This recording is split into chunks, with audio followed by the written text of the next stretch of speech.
तो आज बात करते हैं एक बहुत ही जानी पहचानी कहानी की। लोमड़ी और खट्टे अंगूर। अब ये सिर्फ बच्चों की कहानी नहीं है, बिल्कुल नहीं।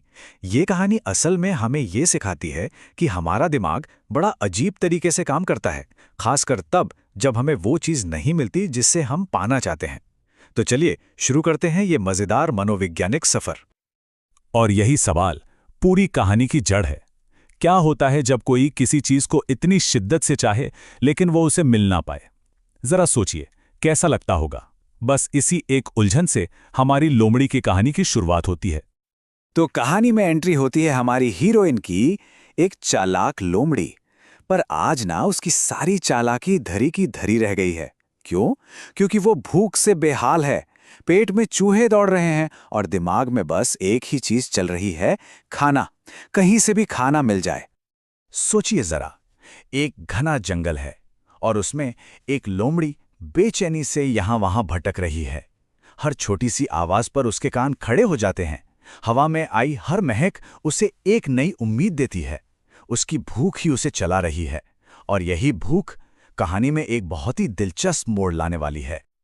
और फिर चलते चलते अचानक उसकी नजरें एक जगह जाके ठहर जाती हैं। उसे कुछ ऐसा दिखता है जो उसकी भूख को 100 गुना और बढ़ा देता है। अरे वाह! ऊपर एक बेल पर लटके हुए पके पके रसीले अंगूरों का गुच्छा। सूरज की रोशनी पड़ रही है उन पर और वो ऐसे चमक रहे हैं जैसे बुला रहे हों, आ जाओ हमें तोड़ लो। लोमड़ी के तो मुंह में पानी ही आ गया। उसे लगा बस आज की तलाश पूरी हुई। अब ये उसके लिए सिर्फ खाना नहीं था, ये तो एक सपने जैसा था। लोमड़ी के मन में आया, क्या बात है, अगर ये अंगूर हाथ लग गए ना तो आज तो पेट भर जाएगा, सारी मेहनत वसूल हो जाएगी।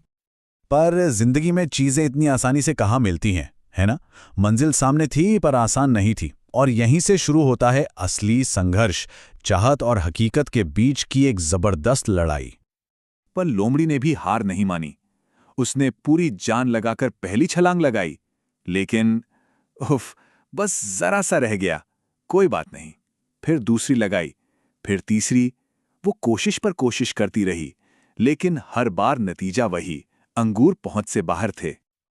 और आखिरकार बेचारी थककर हांफते हुए जमीन पर ही बैठ गई, शरीर पसीने से लथपथ और दिल में बस निराशा ही निराशा। उसने एक बार फिर ऊपर देखा। वो अंगूर अब भी वैसे ही लटक रहे थे, मानो उसे चिढ़ा रहे हों। और ठीक इसी पल कहानी एक बहुत ही दिलचस्प साइकोलॉजिकल मोड़ लेती है। जब शरीर ने साथ छोड़ दिया ना, तो लोमड़ी के दिमाग ने एक नया खेल खेलना शुरू कर दिया। अचानक उसके मुंह से निकलता है, छोड़ो भी, ये अंगूर तो पक्का खट्टे होंगे। किसे चाहिए ऐसे खट्टे अंगूर? कमाल है ना, जिन अंगूरों के लिए वो अभी अभी जान दे रही थी, वो अचानक खट्टे हो गए। ये क्या था? ये था खुद को तसल्ली देने का एक तरीका, अपनी हार को एक बहाने की चादर उड़ाने की कोशिश। और बस ये कहकर वो वहां से मुड़ी और ऐसे चली गई जैसे उसे उन अंगूरों में कभी कोई दिलचस्पी थी ही नहीं। उसने अपनी नाकामी को माना नहीं, बल्कि उस चीज को ही बेकार बता दिया जिसे वो पा नहीं सकी।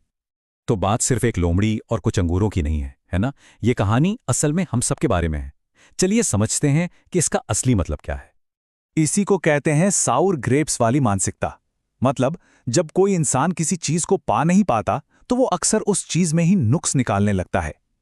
ऐसा करने से ना अपनी नाकामी से डील करना थोड़ा आसान हो जाता है।